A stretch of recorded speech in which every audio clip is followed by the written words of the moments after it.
আমরা আমাদের নির্বাচনী গণসংযোগ পৌরসভাতে আজকে সকাল থেকে আমরা শুরু করেছি। ৬ নম্বর ওয়ার্ড এই বাজার এবং এই পৌরসভার এই হেডকোয়ার্টারের প্রাণকেন্দ্র। প্রত্যেকটা বাড়িতে বাড়িতে কিন্তু এবার আমাদের ওয়ার্ড।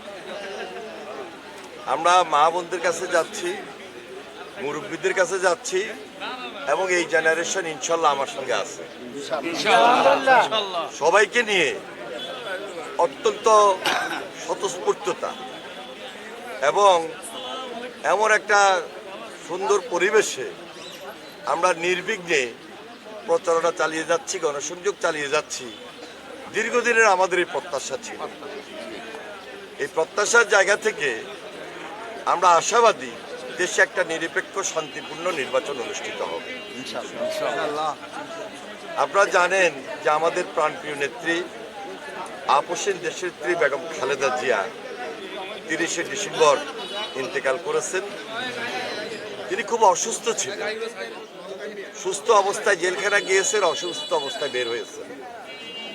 তার উপর এত অত্যাচার ছিল, এত নির্যাতন ছিল, মিথ্যা মামলা সাজা দিয়ে কারাগারে অবরুদ্ধ রাখা হয়েছিল। তিনি আজকে আমাদের মাঝে নাই। তবে আপনারা অনেকেই জানাজা অংশগ্রহণ করেছেন। আমার জীবনে পৃথিবীর ইতিহাসে আমি শুনি নাই, দেখি নাই যে এত বড় জানাজা একজন মহিষী নারীর, একজন প্রধানমন্ত্রী যিনি ছিলেন বীর মুক্তিযোদ্ধা, তার জানাজা হতে পারে। হয়েছে। এটা হলো তার অর্জন, এটা হলো তার কর্ম। একইভাবে মহান স্বাধীনতার ঘোষক শহীদ রাষ্ট্রপতি জিয়া রহমানের জানাজায়ও লক্ষ লক্ষ মানুষ সেদিন অংশগ্রহণ করেছিল। আজকে বাংলাদেশ জাতীয়তাবাদী দল, এই দলের নেতৃত্ব দিচ্ছেন তাদেরই যোগ্য সন্তান, জ্যেষ্ঠ সন্তান জনাব তারেক রহমান।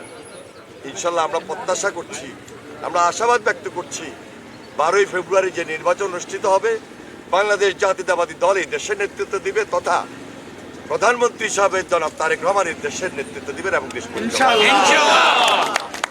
এখন আমার আপনার দায়িত্ব আছে। দায়িত্বটা কি? তার হাতকে শক্তিশালী করা।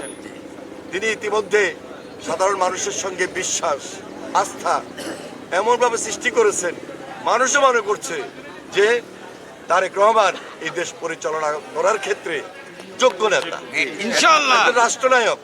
তার নেতৃত্বেই বাংলাদেশ জাতীয়তাবাদী দল ধানের শেষ আগামী দিনে এই দেশের মানুষের পাশে থাকবে এবং এই দেশের নেতৃত্ব দিবে ইনশাআল্লাহ। আমি এর আগেও আপনাদের নির্বাচিত প্রতিনিধি ছিলাম, আমি এখনো আপনাদের পাশে আছি। আগামী দিনও আপনাদের পাশে থেকে যেন আপনাদের খেদমত করতে পারি, সেই জন্য আমি আপনাদের কাছে দোয়া প্রার্থী। আমার আবদার আছে, আমি চাই যে আপনারা আমার পাশে থাকবেন, আমি আপনাদের পাশে থাকবো। সবাই কাঁধে কাঁধ মিলিয়ে কাজ করব। আমাদের এই এলাকা অনেক সমস্যা আছে, রাস্তাঘাটের সমস্যা, ঘনবসতি।